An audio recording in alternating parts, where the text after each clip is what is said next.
نحمدہ و نصلی علی رسولہ الکریم اما بعد بسم اللہ الرحمن الرحیم اللہم صلی علی محمد وعلی آل محمد وبارک وسلم رب اشرح لی صدری ویسر لی امری واحلل عقدۃ من لسانی یفقہوا قولی واجعل لی وزیرا من اہلی آمین یا رب العالمین۔ ناظرین کرام السلام علیکم ورحمۃ اللہ وبرکاتہ۔ تعلیمات قرآن سیریز میں آپ کو خوش آمدید کہتے ہیں۔ الحمدللہ قرآن حکیم کے ایک ایک پارے کے مضامین کو ہم سمجھنے کی کوشش کر رہے ہیں ایک ایک نشست میں۔ آج انشاءاللہ 10ویں پارے کے حوالے سے گفتگو آپ کے سامنے رکھیں گے۔ ہمیشہ کی طرح سب سے پہلے آپ کے سامنے تعارف پیش خدمت ہے، اور تعارف کے حوالے سے سب سے پہلی بات قرآن کریم کے پارہ نمبر 10 کا مطالعہ انشاءاللہ آج ہم کریں گے۔ مزید بنا سورۃ الانفال رکوع نمبر 5 تا سورۃ التوبہ رکوع نمبر 11، یہ رکوع ہیں انفال اور سورۃ توبہ کے، جن کا تجزیہ اور مطالعہ آپ کے سامنے رکھا جائے گا۔ آیات کا بھی ذکر کر دیتے ہیں۔ سورۃ الانفال آیت نمبر 41 تا سورۃ التوبہ آیت نمبر 93، یہ وہ آیات ہیں ان دو صورتوں کی جو 10ویں پارے میں شامل ہیں۔ ناظرین کرام تعارف کے بعد مقاصد مطالعہ کی طرف چلتے ہیں۔ کیا مقاصد ہوتے ہیں؟ ہر مرتبہ سیم ہی ہوا کرتے لیکن دہرا لیتے ہیں۔ سب سے پہلی بات پارہ نمبر 10 کی آیات کے مضامین کا جائزہ، تاکہ پورے پارے کے جو مضامین ان کا ایک اوور ویو ہمارے سامنے آ جائے۔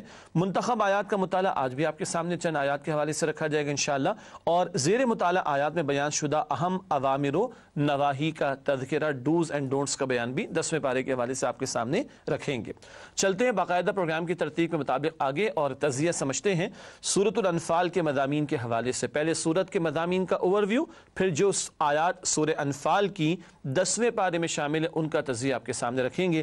بنیادی طور پر 3 باتیں ہیں جو پچھلے پروگرام میں بھی آپ کے سامنے سورہ انفال کے تعلق سے رکھی گئی تھی۔ پہلی بات غزوہ بدر پر تبصرہ، تفسیری ہدایات اللہ تعالیٰ نے بلکہ تفسیری تبصرہ اس صورت میں بدر کے تعلق سے عطا فرمایا۔ مزید بنا قتال اور مال غنیمت کے بارے میں ہدایات یہ بھی عطا ہوئیں، کیونکہ پہلا باقاعدہ مارکہ ہوا بدر کا اہل ایمان و کفار کے درمیان، تو قتال کے تعلق سے اور مال غنیمت کا معاملہ بھی پہلی مرتبہ ہوا، ہدایات عطا ہوئیں۔ اور اہل ایمان کی صفات سورہ انفال کے شروع میں بھی ہم نے سمجھی، اور سورہ انفال کے آخر میں بھی اس کا تذکرہ آپ کے سامنے رکھیں گے انشاءاللہ۔ یہ تو پوری سورت کے مضامین کا جائزہ تھا۔ اب آئیے سورہ انفال کی وہ آیات جو 10ویں پارے میں شامل ہیں ان کا تجزیہ آپ کے سامنے رکھتے ہیں، اور ایک ایک دو آیات کا تجزیہ کر کے ان موضوعات یا مضامین کو سمجھتے ہیں جو پورے پارے میں بیان کیے گئے ہیں۔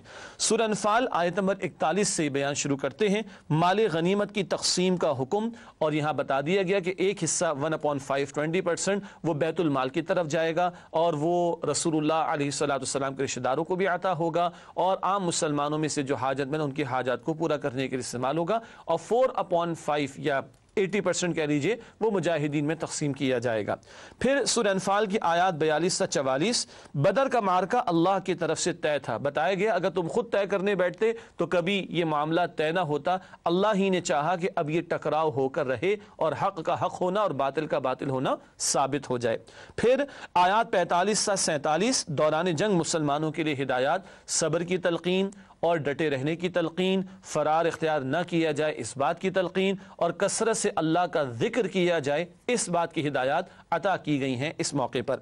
پھر آیت نمبر 48، شیطان کی دھوکہ دہی۔ شیطان بھی انسانی شکل میں مشرکین کے لشکر میں شامل تھا، مگر جب اس نے فرشتوں کا نزول دیکھا تو وہاں سے جھوٹ بول کر بھاگنے لگا، کہنے لگا میں تو اللہ کا خوف کرتا ہوں۔ پھر آیت نمبر 49، منافقانہ طرز عمل، اور منافقانہ طرز عمل سے ایک مراد یہ ہے کہ دعویٰ کچھ ہے اور دل میں کچھ ہو، یا دعویٰ کچھ کیا جا رہا ہو اور عمل اس کے برعکس کیا جا رہا ہو، یا یہ ہے کہ اللہ کی راہ سے فرار اختیار کرنے کی کوشش کی جا رہی ہو، یہ بھی منافقانہ ایک طرز عمل ہے۔ اور مشرکین کی طرف یہ معاملہ ہوا کہ ان میں سے کئی لوگ اپنے سرداروں کے خوف کی وجہ سے لڑنے کے لیے آئے تھے، نہ کہ یہ کہ ان کے دل میں کوئی جذبہ تھا جانیں پیش کرنے کا۔ اس کے بعد سورۃ الانفال کی آیات 50 تا 52، اذیت ناک موت کا بیان ہے۔ ایسی موت کے جو اللہ کی نافرمانی میں آ رہی ہو، ایسی موت وہ کہ جو حق کی مخالفت میں آ رہی ہو، ایسی موت سے بری موت کیا موت ہوگی؟ اللہ تعالیٰ برے انجام سے ہماری حفاظت فرمائے۔ پھر آیات 53 تا 54، ناشکری سے نعمت چھن جاتی ہے۔ وہ لوگ کہ جو اپنے آپ کو ہدایت پر ثابت قدم نہ رکھیں اور جانتے بوجھتے دنیا کی محبت میں ڈوبنے کی کوشش کریں، ان کو ہدایت سے دور کر دیا جاتا ہے۔ اس کے بعد آیات 55 تا 57، یہود کی عہد شکنی کا بیان۔ اول جب نبی اکرم علیہ السلام مدینہ شریف تشریف لائے اور معاہدے ہوئے یہود سے، تو معاہدے تو کر لیے مگر بار بار ان یہود کے قبائل نے خلاف ورزی کی، تو قرآن نے یہ بھی کہا کہ پھر ان کو سزا دی جائے تاکہ آئندہ کوئی عہد کی خلاف ورزی کی کوشش کر کے مسلمانوں کو نقصان نہ پہنچائے۔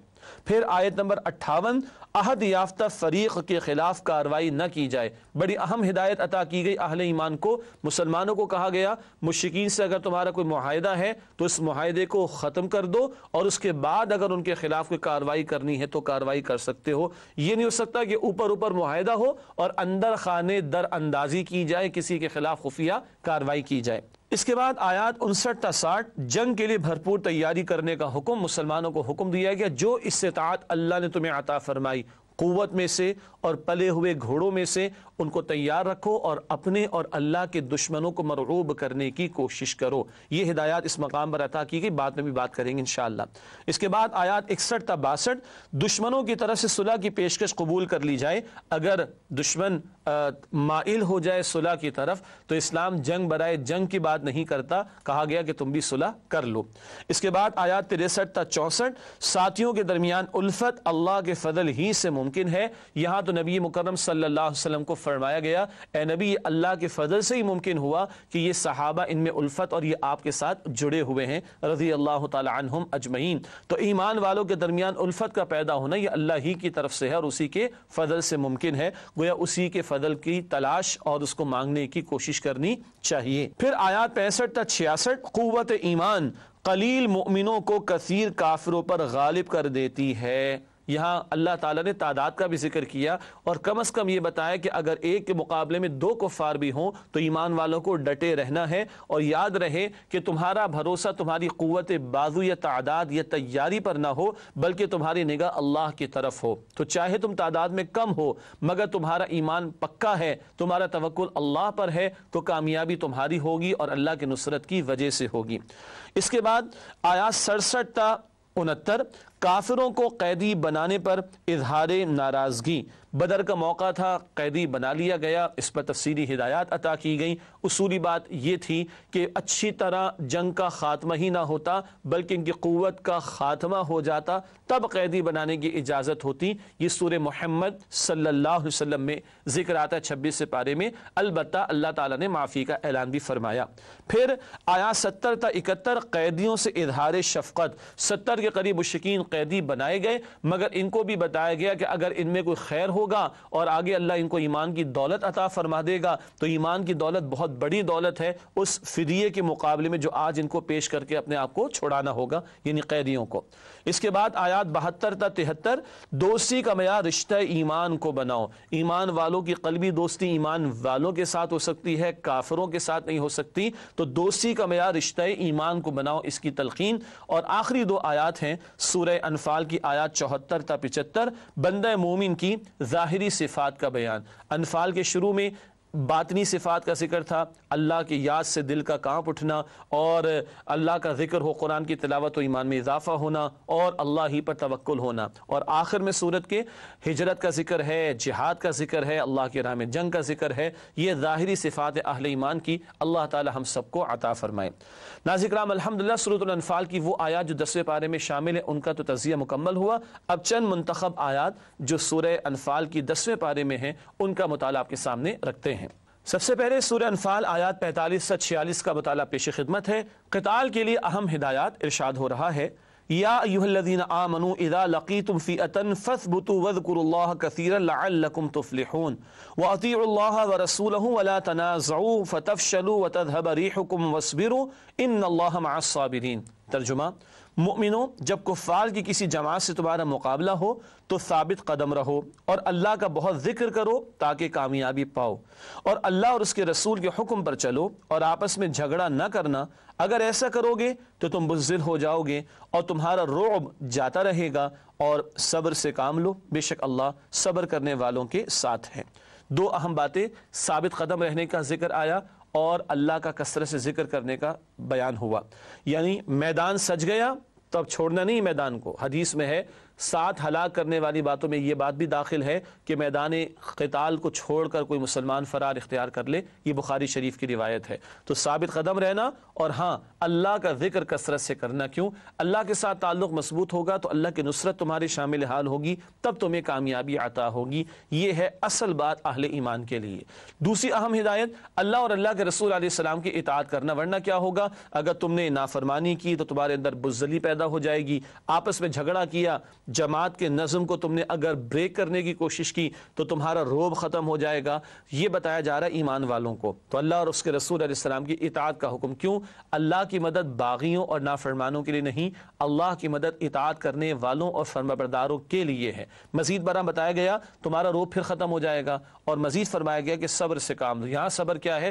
جو مشقت اٹھانا پڑے اٹھاؤ، اللہ کی راہ میں جو مشکلات آئیں ان کو جھیلو، برداشت کرو، تب اللہ کی مدد تمہارے ساتھ ہوگی۔ یہ ہدایات ہیں جو میدان جنگ کے تعلق سے اہل ایمان کو عطا ہو رہی ہیں۔ اور غور کیجئے، میدان جنگ میں بھی اللہ کا ذکر، میدان جنگ میں بھی اللہ اور اللہ کے پیغمبر علیہ السلام کی اطاعت کا حکم ہے۔ پھر اگلی آیت ہے جس کا انتخاب کیا گیا سورہ انفال کی آیت نمبر 58، معاہدے کی پاسداری، اس کی تلقین ہے۔ ارشاد ہوا وَإِمَّا تَخَافَنَّ مِن قَوْمٍ خِيَانَةً فَانبِذْ إِلَيْهِمْ عَلَى سَوَاءٍ إِنَّ اللَّهَ لَا يُحِبُّ الْخَائِنِينَ۔ ترجمہ، اور اگر تم کو کسی قوم سے خیانت کا اندیشہ ہو تو ان کا عہد انہی کی طرف پھینک دو، یعنی معاہدہ توڑ دو اور برابر کا جواب دو۔ کچھ شک نہیں کہ اللہ خیانت کرنے والوں کو پسند نہیں کرتا۔ یہ آیت نمبر 58 کا ترجمہ ہے۔ ایمان والوں کو بتایا جا رہا ہے اگر کسی سے معاہدہ ہے تو معاہدے کی پاسداری اہم بات ہے، اس کے خلاف کوئی اقدام نہ کرنا۔ اور کسی قوم کے خلاف اقدام کرنا ہو، البتہ اس سے معاہدہ ہے تو معاہدہ پہلے توڑو، علل اعلان ختم کرو، اس کے بعد جو چاہو ان کے خلاف اقدام کر سکتے ہو۔ جنگ کے لیے بھی اور دشمن کے خلاف اقدام کے لیے بھی ہمارا دین اس قدر قیمتی ہدایات عطا فرماتا ہے۔ یہ اسلام کی خوبصورت تعلیمات۔ اس کے بعد ایک اور اہم آیت سورہ انفال کی آیت نمبر 60، قتال کے لیے تیاری، اس کا حکم عطا ہو رہا ہے۔ ارشاد ہوا وَأَعِدُّوا لَهُم مَّا اسْتَطَعْتُم مِّن قُوَّةٍ وَمِن رِّبَاطِ الْخَيْلِ تُرْهِبُونَ بِهِ عَدُوَّ اللَّهِ وَعَدُوَّكُمْ وَآخَرِينَ مِن دُونِهِمْ لَا تَعْلَمُونَهُمْ اللَّهُ يَعْلَمُهُمْ۔ ترجمہ، اور جہاں تک ہو سکے تم زیادہ سے زیادہ طاقت اور تیار بندھے رہنے والے گھوڑے ان کفار کے مقابلے کے لیے مہیا رکھو، تاکہ اس کے ذریعے اللہ کے دشمنوں اور اپنے دشمنوں کو خوفزدہ رکھ سکو، اور ان کے سوا اور لوگوں کو بھی جنہیں تم نہیں جانتے، اور اللہ جانتا ہے۔ یہ ہے بڑا پیارا حکم، بڑا قیمتی حکم جنگ کی تیاری کے اعتبار سے۔ دو باتیں آئیں، قوت میں سے جو ہو، زیادہ سے زیادہ طاقت میں سے جو میسر آئے اس کی تیاری کرو، اور پلے ہوئے گھوڑوں میں سے۔ گھوڑے اب بھی دنیا کے بعض علاقوں میں اور افواج میں کچھ مقامات پر استعمال کیے جاتے ہیں۔ حدیث میں ہے کہ اس گھوڑے کی پیشانی کے ساتھ برکت اللہ تعالیٰ نے قیامت تک کے لیے رکھ دی۔ البتہ یہ جو من قوہ کا لفظ آیا تو حدیث میں آیا کہ قوت جو ہے وہ پھینکنے میں ہے۔ اس دور میں نیزہ تھا، بھالا تھا، وہ پھینکا جاتا تھا۔ آج بلٹ بھی ہوگا، آج میزائل بھی ہوگا، اور آج بم بھی ہو سکتا۔ لیکن دین یہ بھی بتا رہا ہے، قرآن یہ بھی بتا رہا ہے کہ اس تیاری کا ایک اہم مقصد اور حاصل کیا ہے؟ اللہ کے دشمنوں کو اور اپنے دشمنوں کو مرعوب رکھنا۔ ناظرین کرام، آپ کو یاد ہوگا 14 مئی 1998 بھارت نے ایٹمی دھماکے کرنے کا اعلان کیا، بلکہ کر ڈالے، اور 15 مئی کو واجپئی وزیر اعظم جو تھا بھارت کا، اس کا بیان آیا کہ ہم پاکستان کی اینٹ سے اینٹ بجا دیں گے۔ 28 مئی 1998 کو ہم نے اعلان کیا کہ ہم بھی بنا چکے ہیں، تو 29 مئی کی صبح کو واجپئی کا بیان آیا کہ yes we are ready for table talks. یہ ہے اس ڈیٹرنٹ جو اللہ نے آج چھپڑ پھاڑ کر اس ساری امت مسلمہ میں سے پاکستان کو عطا فرمایا، کہ یہ ڈیٹرنٹ بڑی نعمت ہے اللہ سبحانہ وتعالیٰ کی، محض جنگ کے لیے ہی نہیں بلکہ اپنے دشمنوں کو مرعوب رکھنے کے لیے بھی یہ ڈیٹرنٹ اور یہ تیاری تمہارے پاس ہونی چاہیے۔ اور آج چھپڑ پھاڑ کر اللہ نے جو قوت ہمیں عطا فرمائی، یہ گویا کہ امت مسلمہ کے بحاف پر امت کی امانت ہمارے پاس ہے۔ اللہ ہمارے حکمرانوں کو بھی اور ہماری افواج کو بھی اور ہماری عوام کو بھی اس طاقت کی حفاظت کی توفیق عطا فرمائے، اور اگر یہ طاقت اللہ نے عطا فرمائی تو وہ مقاصد بھی سامنے رہیں جو مقاصد اللہ تعالیٰ نے اس مقام پر بیان فرمائے۔ اس کے بعد اگلی اور آخری آیت جس کا انتخاب کیا گیا وہ سورہ انفال کی آیت نمبر 74 ہے۔ سچے اہل ایمان کون؟ ان کی ظاہری دکھائی دینے والی صفات کا بیان آ رہا ہے۔ ارشاد ہوا والذین آمنوا وہاجروا وجاہدوا فی سبیل اللہ والذین آووا ونصروا اولئک هم المؤمنون حقا لهم مغفرۃ ورزق کریم۔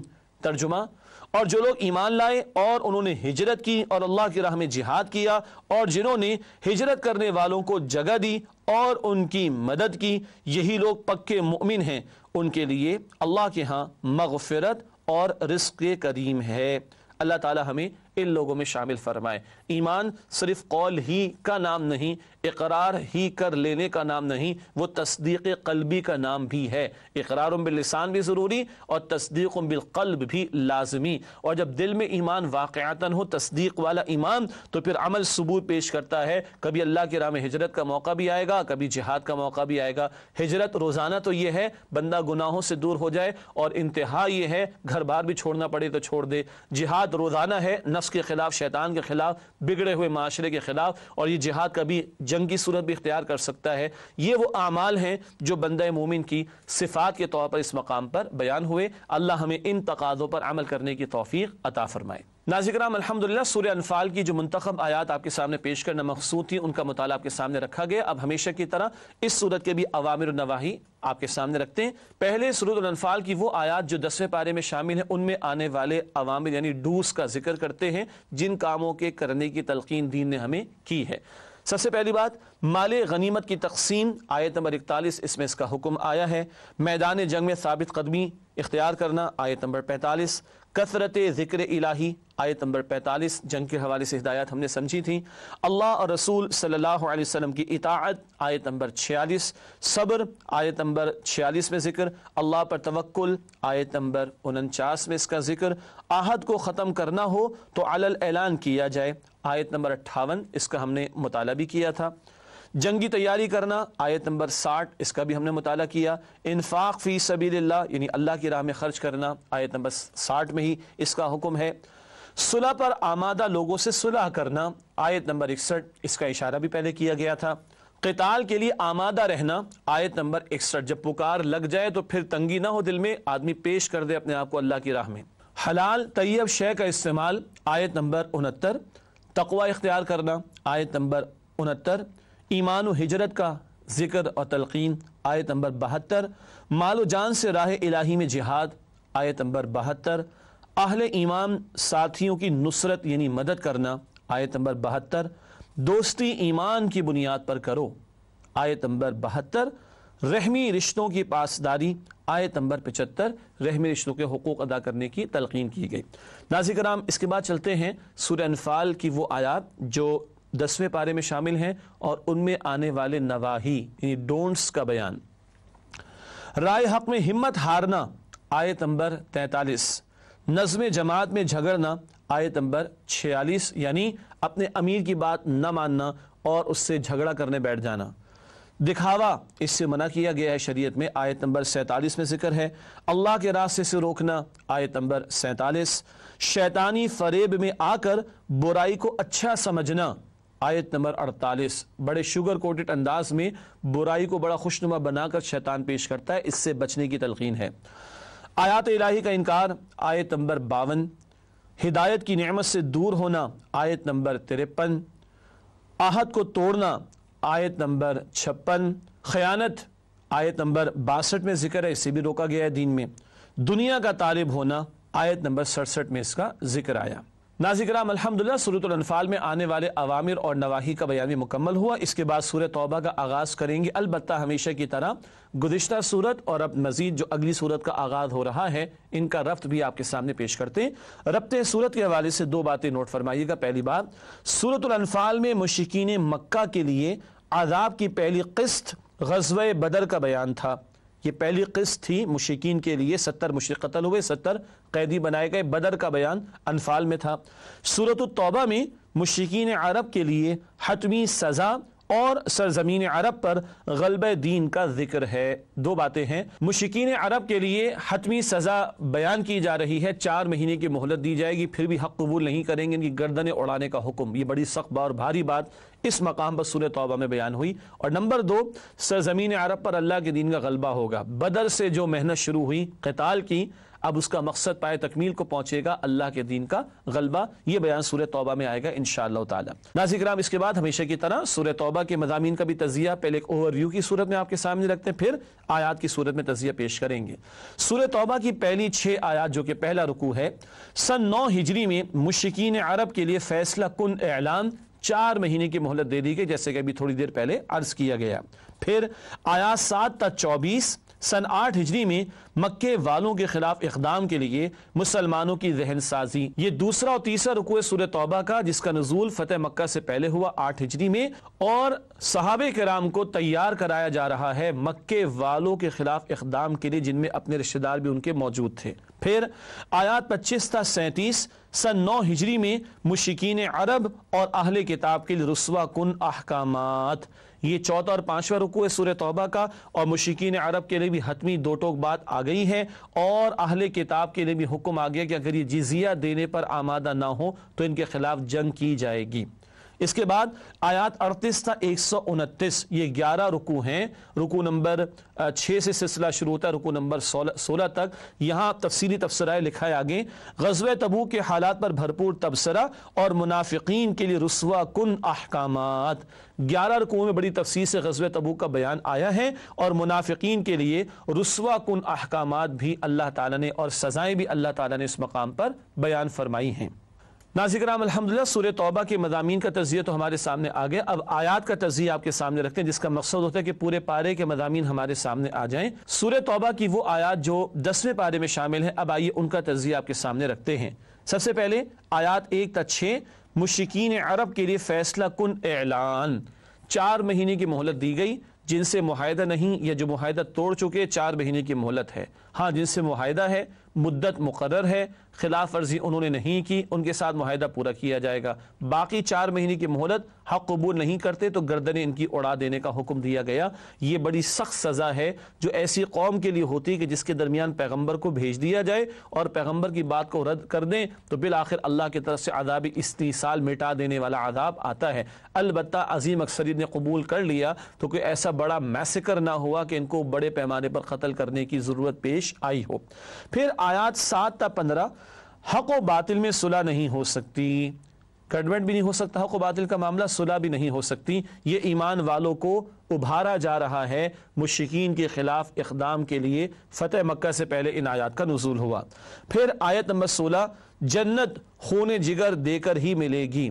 قرآن کہتا ہے تم نے سمجھ لیا ایسی تمہیں جنت مل جائے گی، ابھی صبر کے مراحل بھی آنے ہیں، اللہ طے کر دے گا کون حق کے ساتھ ہے کون باطل کے ساتھ ہے، کس کی دوستی واقعتاً اللہ اور اس کے رسول کے لیے صلی اللہ علیہ وآلہ وسلم، یہ تو فیصلہ ہونا ہے، اس سے گزر کر ہی تمہیں جنت عطا ہوگی۔ پھر آیات 17 تا 22، محدود مذہبی تصور کی زوردار نفی، چند نیکیاں کر کے مشرکین سمجھ رہے تھے کہ ہم بڑے اچھے ہیں، حاجیوں کی خدمت کرتے تھے، کھلاتے تھے پلاتے تھے، بتایا جا رہا ہے اللہ کے گھر میں تم نے 360 بتوں کی گندگی لا کر رکھی ہوئی ہے اور یہ تم نے اللہ کے خلاف بغاوت مچا رکھی ہے، اور اپنی دانش میں چند نیکیاں کر کے تم سمجھ رہے ہو کہ تم اللہ کے ہاں کامیاب ہو جاؤ گے۔ آج بھی ہمارے معاشرے میں حرام کے بڑے بڑے دروازے کھلے ہوئے ہیں، بڑے بڑے گناہ کیے جا رہے ہیں، اور 2-4 نیکیوں کا سہارا لے کر کوئی سمجھ بیٹھے کہ بھائی میں یتیموں کی کفالت بھی تو کر رہا ہوں، سود خوری بھی کر رہا ہے، حرام خوری بھی کر رہا ہے، اور کہہ رہا ہے بھائی یتیموں کی کفالت بھی تو کر رہا ہوں۔ یہ ہے محدود مذہبی تصور، اس کی نفی کی ہے ہمارے دین نے۔ پھر آیت نمبر 23، دوستی کی بنیاد صرف اور صرف ایمان پر رکھو۔ اسی کے تسلسل میں اگلی آیت، آیت نمبر 24، دنیاوی محبتوں کو دینی محبتوں پر ترجیح دینے والے فاسق ہیں۔ 8 محبتیں ایک طرف، 3 محبتیں ایک طرف، اس آیت پر بعد میں بات کریں گے۔ اصولی بات یہ ہے کہ ٹاپ پر رہے اللہ کی اور اللہ کے رسول علیہ السلام کی اور اللہ کی راہ میں جہاد کی محبت۔ پھر آیات 25 تا 27، فیصلہ کن شے اسباب نہیں، اللہ کی مدد ہے۔ اللہ فرشتوں کو بھی بھیجتا ہے ایمان والوں کی مدد کے لیے، مگر فیصلہ کن شے اللہ کا حکم، اللہ کی نصرت، اللہ کی تائید ہوا کرتی ہے۔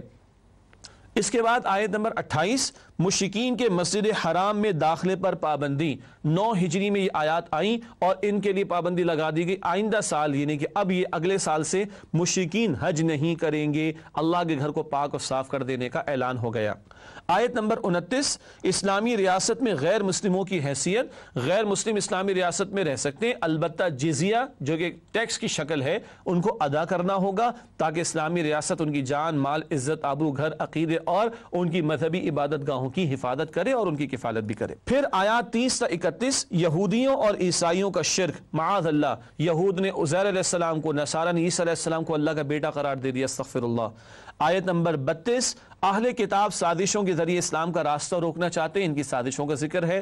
پھر آیت نمبر 33، نبی اکرم صلی اللہ علیہ وسلم کی بعثت کا مقصد غلبہ دین تھا تاکہ اللہ کا دین سرزمین عرب ہی نہیں کل زوئے ارضی پر غالب ہو جائے، یہ مشن تھا رسول پاک صلی اللہ علیہ وآلہ وسلم کا۔ اس آیت پر بعد میں بھی بات کریں گے انشاءاللہ۔ پھر آیات 34 تا 35، علماء اور صوفیہ کی اکثریت لوگوں کا مال ناحق کھاتی ہے، مذہب کے نام پر لوٹنے والے علماء سو، برے علماء اور برے صوفیہ کا ذکر ہے کہ لوگوں کا مال ہڑپ کرتے ہیں۔ پھر آیت نمبر 36، سال میں 12 مہینے اللہ کے طے کردہ ہیں، سال 12 مہینے کا یہ اللہ کے ہاں سے طے شدہ ہے، مشرکین اس کے اندر کچھ گڑبڑ کرتے تھے، بعد میں اس کا ذکر ہوگا انشاءاللہ۔ آیت نمبر 37، نسی کا قاعدہ حرام ہے، یہی ہے کہ وہ حرمت والے مہینوں کو آگے پیچھے اپنی مرضی سے اپنی سہولت سے کر دیا کرتے تھے، اس کو نسی کہا جاتا ہے، بتایا گیا یہ حرمت والے مہینوں کو آگے پیچھے کرنا حرام۔ پھر آیات 38 تا 41، اللہ کی راہ میں نکلنے سے جی نہ چراؤ۔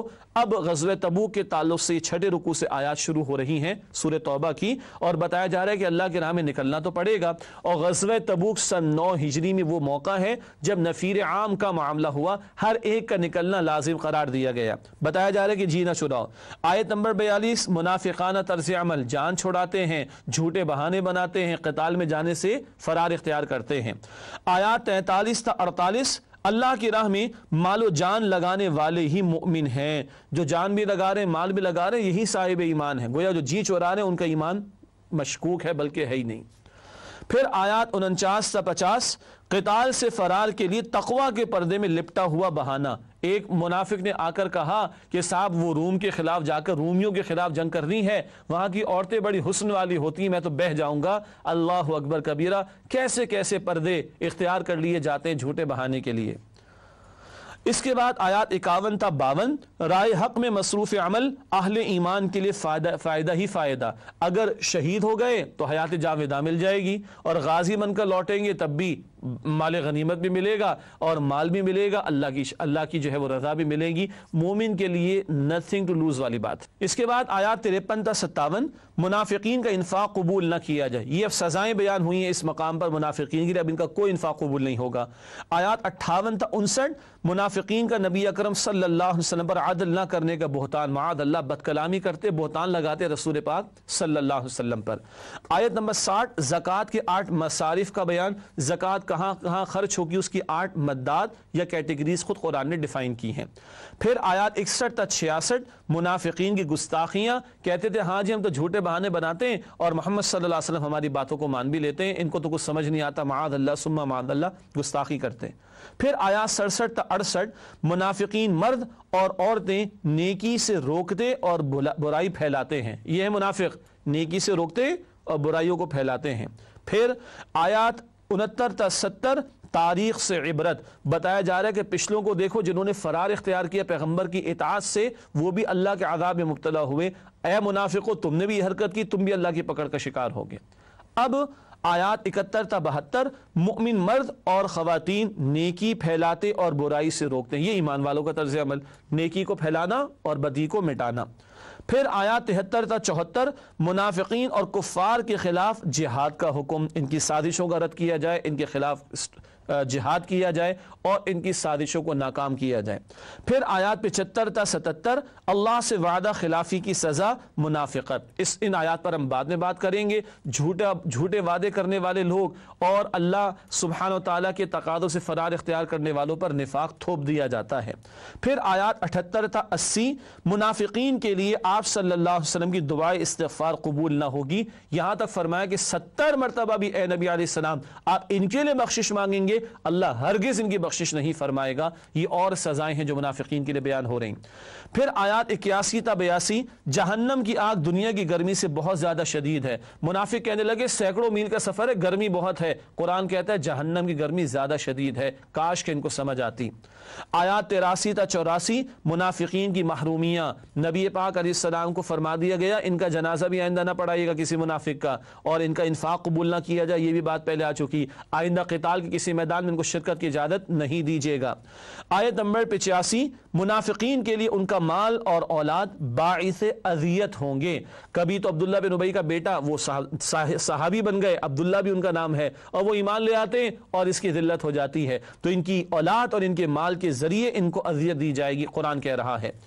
پھر آیات 86 تا 87، منافقانہ طرز عمل کا بیان، یعنی قتال سے فرار اختیار کرنا۔ پھر آیات 88 تا 89، مؤمنانہ طرز عمل، مال اور جان سے جہاد کرنا، سب کچھ اللہ کی راہ میں لگا دینا۔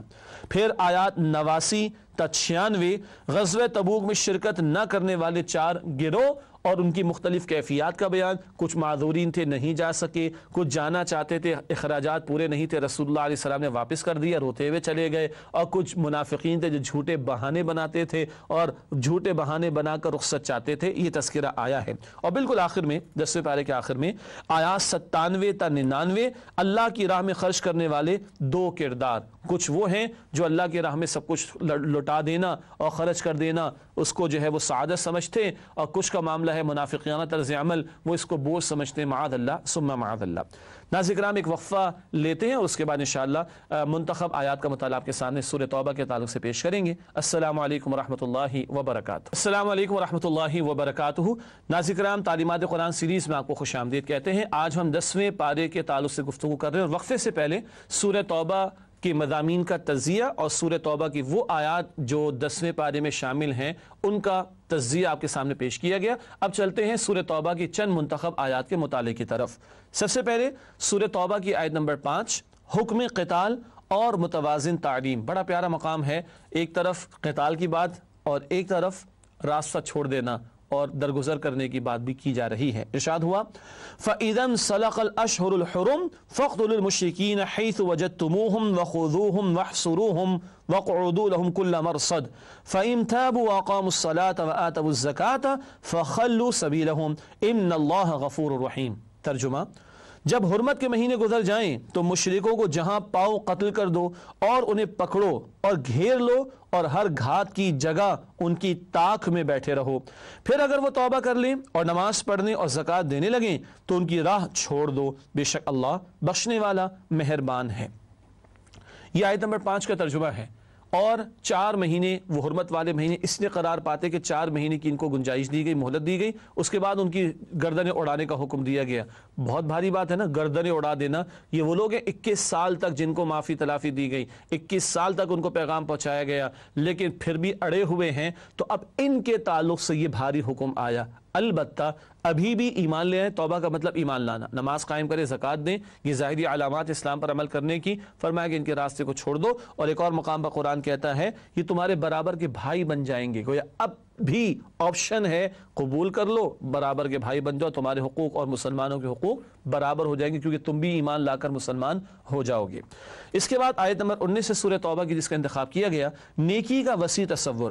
ارشاد ہوا اجعلتم سقایۃ الحاج وعمارۃ المسجد الحرام کمن آمن باللہ والیوم الآخر وجاہد فی سبیل اللہ لا یستوون عند اللہ واللہ لا یہدی القوم الظالمین۔ ترجمہ، کیا تم نے حاجیوں کو پانی پلانا اور مسجد حرام یعنی خانہ کعبہ کو آباد کرنا اس شخص کے اعمال جیسا خیال کیا ہے جو اللہ اور روز آخرت پر ایمان رکھتا ہے اور اللہ کی راہ میں جہاد کرتا ہے؟ یہ لوگ اللہ کے نزدیک برابر نہیں ہیں اور اللہ ظالم لوگوں کو ہدایت نہیں دیا کرتا۔ ناظرین کرام، یہ آیت نمبر 19 سے سورہ توبہ کی۔ مشرکین حاجیوں کو کھلاتے پلاتے تھے، لیکن خانہ کعبہ کے ساتھ 360 بت انہوں نے رکھے ہوئے تھے اور اللہ کے ساتھ شرک کر رہے تھے اور اللہ کے خلاف بغاوت کیے بیٹھے تھے اور اللہ کے راستے سے لوگوں کو روکتے تھے، تو ان کو بتایا جا رہا ہے کہ تم یہ چند نیکی کر کے سمجھتے ہو کہ تم نے دین کے تقاضے پورے کر لیے، تم نے اللہ کی اطاعت کا حق ادا کر دیا؟ قطعا نہیں۔ وہ جو ایمان لایا بیٹھا ہے، اللہ کی راہ میں جہاد کرتا ہے، خود بھی اللہ کی بندگی کرتا ہے، اللہ کی بندگی کی دعوت دیتا ہے، اللہ کی بندگی کے نظام کے نفاذ کے لیے محنت کر رہا ہے، وہ اور تمہاری چند نیکیاں یہ برابر نہیں ہو سکتی۔ محدود تصور نیکی اس کی نفی اس مقام پر کی گئی ہے۔ اس کے بعد ایک ہلا دینے والا مقام قرآن حکیم کا سورہ توبہ کی آیت نمبر 24، 8 محبت ایک طرف اور 3 محبت ایک طرف۔ ارشاد ہوا محبت و ترجیحات کے حوالے سے، قل ان کان آباؤکم و ابناؤکم و اخوانکم و ازواجکم و عشیرتکم و اموال اقترفتموها و تجارت تخشون کسادها و مساکن ترضونها احب الیکم من اللہ و رسولہ و جہاد فی سبیلہ فتربصوا حتی یأتی اللہ بامرہ واللہ لا یہدی القوم الفاسقین۔ ترجمہ، کہہ دیجئے کہ اگر تمہارے باپ اور بیٹے اور بھائی اور بیویاں اور رشتہ دار اور مال جو تم کماتے ہو اور تجارت جس کے نقصان سے تم ڈرتے ہو اور مکانات جن کو تم پسند کرتے ہو اللہ اور اس کے رسول سے اور اللہ کی راہ میں جہاد کرنے سے زیادہ عزیز ہیں، تو پھر انتظار کرو یہاں تک کہ اللہ اپنا حکم یعنی عذاب بھیج دے، اور اللہ نافرمان لوگوں کو ہدایت نہیں دیا کرتا۔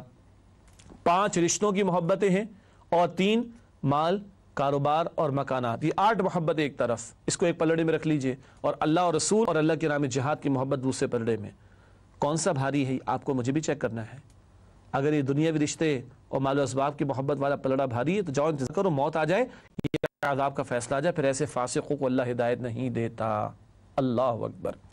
ہم بھی اس ترازو کو اپنے باطن میں قائم کر کے دیکھیں کون سا پلڑا بھاری، اور یاد رہے اللہ کی محبت کسی کے ماتھے پہ نہیں لکھی ہوگی، رسول اللہ علیہ السلام کی محبت کا سرٹیفکیٹ کوئی گلے میں نہیں لٹکا ہوگا، یہ جہاد کا عمل، اللہ کا بندہ بننے کے لیے محنت یعنی جہاد، اللہ کے دین کی دعوت پیش کرنے کے لیے محنت یعنی جہاد، اللہ کے دین کی سربلندی کے لیے محنت یعنی جہاد، یہ مستقل عمل بتائے گا کہ یہ اللہ اور رسول علیہ السلام سے محبت کرنے والا اور ان کی ماننے والا ہے۔ اس کے بعد اگلی آیت ہے سورہ توبہ کی آیت نمبر 33، نبی اکرم صلی اللہ علیہ وسلم کا انقلابی مشن غلبہ دین۔ ارشاد ہوا هو الذی ارسل رسولہ بالہدی ودین الحق لیظہرہ علی الدین کلہ ولو کرہ المشرکون۔ ترجمہ، وہی ہے اللہ جس نے بھیجا اپنے رسول صلی اللہ علیہ وسلم کو ہدایت اور دین حق دے کر تاکہ وہ اس دین کو کل نظام زندگی پر غالب کر دے، خواہ مشرکوں کو کتنا ہی ناگوار گزرے۔ ہدایت سے مراد قرآن حکیم ہے اور دین حق سے مراد دین اسلام ہے۔ اللہ رب العالمین نے دین نبی مکرم علیہ السلام کو عطا فرمایا، کیوں؟ تاکہ آپ اس کو کل نظام زندگی سسٹم آف لائف پر غالب فرما دیں۔ اسی سے دین کا وسیع تصور بھی واضح ہوتا ہے اور رسول پاک علیہ السلام کا انقلابی مشن بھی ہمارے سامنے کلیئر ہو کر آتا ہے۔ یہ بات یہاں سورہ توبہ کی آیت 33 میں ہے، پھر سورہ فتح کی آیت نمبر 28 میں آتی ہے، پھر سورہ صف کی آیت نمبر 9 میں آتی ہے۔ 3 مرتبہ یہ مشن نبی اکرم علیہ السلام کا بیان ہوا قرآن میں، اللہ کے دین کا غلبہ۔ اب یہ ذمہ داری امت کے کاندھوں پر ہے، وقت فرصت ہے، کہاں کام ابھی باقی ہے، نور توحید کا اتمام ابھی باقی ہے۔ تو اللہ کا دین صرف مسجد میں نمازوں کے لیے نہیں آیا، اللہ کا دین صرف رمضان کے روزوں کے لیے نہیں آیا، اللہ کا دین مکمل ضابطہ حیات، کمپلیٹ کوڈ آف لائف ہے، جو اپنا غلبہ چاہتا ہے، انفرادی سطح پر بھی اجتماعی سطح پر بھی چاہتا ہے کہ اللہ ہی کو بڑا مان کر اس کے احکامات کی پاسداری کی جائے۔ اس کے بعد سورہ توبہ کی آیات ہیں، آیات 34 تا 35، مال میں بخل کا انجام۔ بخل کا مطلب کنجوسی کرنا۔ والذین یکنزون الذهب والفضة ولا ينفقونها في سبيل الله فبشرهم بعذاب أليم يوم يحمى عليها في نار جهنم فتكوى بها جباههم وجنوبهم وظهورهم هذا ما كنزتم لأنفسكم فذوقوا ما كنتم تكنزون۔ ترجمہ، ارشاد ہوا اور جو لوگ سونا اور چاندی جمع کرتے ہیں اور اسے اللہ کی راہ میں خرچ نہیں کرتے، انہیں دردناک عذاب کی خوشخبری سنا دیجیے۔ جس دن وہ مال دوزخ کی آگ میں خوب گرم کیا جائے گا، پھر اس سے ان بخیلوں کی پیشانیاں اور پہلو اور پیٹھیں داغی جائیں گی اور کہا جائے گا کہ یہ وہی ہے جو تم نے اپنے لیے جمع کیا تھا، سو جو تم جمع کرتے تھے اب اس کا مزہ چکھو۔ اکثر مفسرین کا فرمانا ہے یہ ان لوگوں کے لیے جو زکوٰۃ ادا نہیں کرتے، اور آج تو لوگ زکوٰۃ میں بھی ڈنڈی مارتے ہیں، عشر میں بھی ڈنڈی مارتے ہیں۔ یہ جمع کرنے والوں کا انجام یہ ہوگا کہ آگ میں دہکایا جائے گا کل جہنم کی، اور اس سے ان کی پیشانیاں، ان کی پیٹھیں، ان کے پہلوؤں کو داغا جائے گا۔ اللہ ہم سب کو جہنم کی آگ سے محفوظ فرمائے۔ اس کے بعد آیت نمبر 52 کا انتخاب ہے سورہ توبہ کی، اہل ایمان کے لیے ہر حال میں کامیابی، بڑا پیارا مقام۔ قل هل تربصون بنا الا احدى الحسنيين ونحن نتربص بكم ان يصيبكم الله بعذاب من عنده او بايدينا فتربصوا انا معكم متربصون۔ ترجمہ، کہہ دو کہ تم ہمارے حق میں دو بھلائیوں میں سے ایک کے منتظر ہو، اور ہم تمہارے حق میں اس بات کے منتظر ہیں کہ اللہ یا تو اپنے پاس سے تم پر کوئی عذاب نازل کرے یا ہمارے ہاتھوں سے عذاب دلوائے، تو تم بھی انتظار کرو، ہم بھی تمہارے ساتھ انتظار کرتے ہیں۔ ایمان والوں کے لیے دو بھلائیاں کیا ہیں؟ شہید ہو گئے حیات جاوداں، اور کامیاب ہو کر لوٹے غازی بن کر، تب بھی دنیا کی بھی نعمتیں، اللہ کی رضا بھی۔ کافروں کے لیے کیا؟ عذاب ہی عذاب، کبھی مسلمانوں کے ہاتھ پٹائی، کبھی ویسے اللہ کسی عذاب میں ان کو مبتلا کر دے۔ اس کے بعد آیت نمبر 60 ہے سورہ توبہ کی، مصارف زکوٰۃ کا بیان، فقط اشارہ کریں گے انشاءاللہ تعالی۔ ارشاد ہوا انما الصدقات للفقراء والمساکین والعاملین علیہا والمؤلفۃ قلوبہم وفی الرقاب والغارمین وفی سبیل اللہ وابن السبیل فریضۃ من اللہ واللہ علیم حکیم۔ ترجمہ، صدقات یعنی زکوٰۃ تو مفلسوں اور محتاجوں اور ان کے وصول کرنے والوں کا حق ہے، اور ان لوگوں کا جن کی تالیف قلوب مطلوب ہے، اور غلاموں کے آزاد کرانے میں، اور قرض داروں کے قرض ادا کرنے، اور اللہ کی راہ میں، اور مسافروں کی مدد میں بھی یہ مال خرچ کرنا چاہیے۔ یہ سب اللہ کی طرف سے فرض کیا گیا ہے، اور اللہ جاننے والا اور حکمت والا ہے۔ صدقات کی وہ شکل جو فرض ہے وہ زکوٰۃ ہے، اسی نے یہاں پہ فریضہ کا لفظ آیا، اس لیے ہم نے اس کو مصارف زکوٰۃ کہا۔ یہ 8 مصارف یا کیٹیگریز ہیں، تشریحات کے لیے تفاصیل کی طرف جانا چاہیے، اس میں کافی تفصیلات ہیں، ان کو بیان کرنا اس وقت یہاں پر ممکن نہیں، بس اشارہ کر دیا گیا کہ زکوٰۃ کے مصارف قرآن نے بتائے ہیں، احادیث سے بھی اس کی طرف رہنمائی ہمیں ملتی ہے۔ اس کے بعد آیت نمبر 67 کا انتخاب منافقین کا طرز عمل بیان ہوا۔ ارشاد ہوا المنافقون والمنافقات بعضهم من بعض يأمرون بالمنكر وينهون عن المعروف ويقبضون أيديهم نسوا الله فنسيهم إن المنافقين هم الفاسقون۔ ترجمہ، منافق مرد اور منافق عورتیں ایک دوسرے کے ہم جنس یعنی ایک طرح کے ہیں کہ برے کام کرنے کو کہتے ہیں اور نیک کاموں سے منع کرتے ہیں، اور خرچ کرنے سے ہاتھ بند کیے رہتے ہیں۔ انہوں نے اللہ کو بھلا دیا تو اللہ نے ان کو فراموش کر دیا، بے شک منافق نافرمان ہیں۔ کیا کرتے منافق؟ برائی کی تعلیم دیتے اور نیکی سے روکتے ہیں۔ آج ہم اپنے معاشروں کا جائزہ لے لیں، کبھی کبھی ماں باپ اولاد کو کس کام پہ لگا دیتے ہیں اور نیکی سے روک رہے ہوتے ہیں، استغفر اللہ، یہ منافقین کا طرز عمل ہے۔ اس کے برعکس اہل ایمان کا طرز عمل کیا ہونا چاہیے؟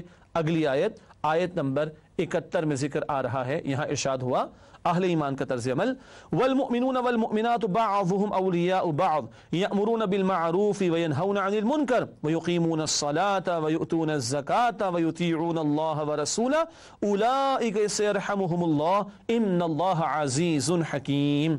ترجمہ، اور مومن مرد اور مومن عورتیں آپس میں ایک دوسرے کے ساتھی ہیں، اچھے کام کرنے کو کہتے ہیں اور بری باتوں سے منع کرتے، اور نماز پڑھتے اور زکوٰۃ دیتے اور اللہ اور اس کے رسول کی اطاعت کرتے ہیں۔ یہی لوگ ہیں جن پر اللہ رحم کرے گا، بے شک اللہ غالب حکمت والا ہے۔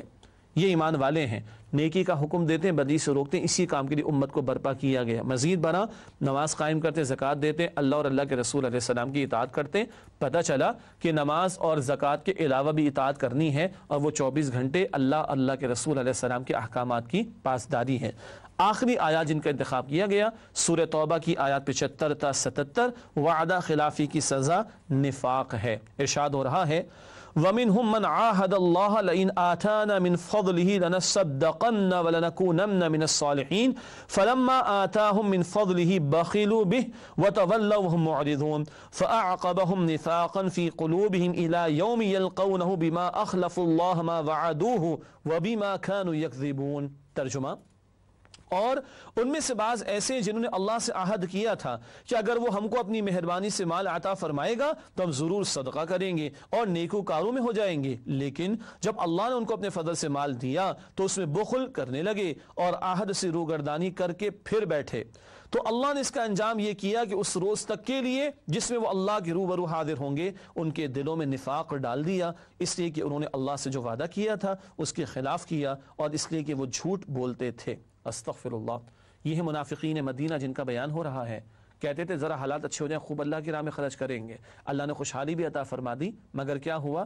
جھوٹے وعدے کیے تھے، اللہ نے قیامت تک کے لیے نفاق پیدا کر دیا۔ ناظرین کرام، پروگرام کے آخر میں ہمیشہ کی طرح فرمان نبوی صلی اللہ علیہ وسلم پیش خدمت ہے۔ جس نے علم کو غیر اللہ کے لیے سیکھا یا وہ اس علم کے ذریعے اللہ کی رضا کی بجائے کچھ اور حاصل کرنا چاہتا ہے تو ایسا شخص اپنا ٹھکانہ جہنم میں بنا لے۔ جامع ترمذی کی روایت ہے، اللہ ہمیں جہنم سے بچائے اور علم نافع عطا فرمائے اور اخلاص عطا فرمائے۔ ناظرین کرام، اسی کے ساتھ اجازت چاہیں گے اور اگلے پروگرام میں انشاءاللہ آپ سے ملاقات کرتے ہیں۔ وآخر دعوانا الحمدللہ رب العالمین، والسلام علیکم ورحمۃ اللہ وبرکاتہ۔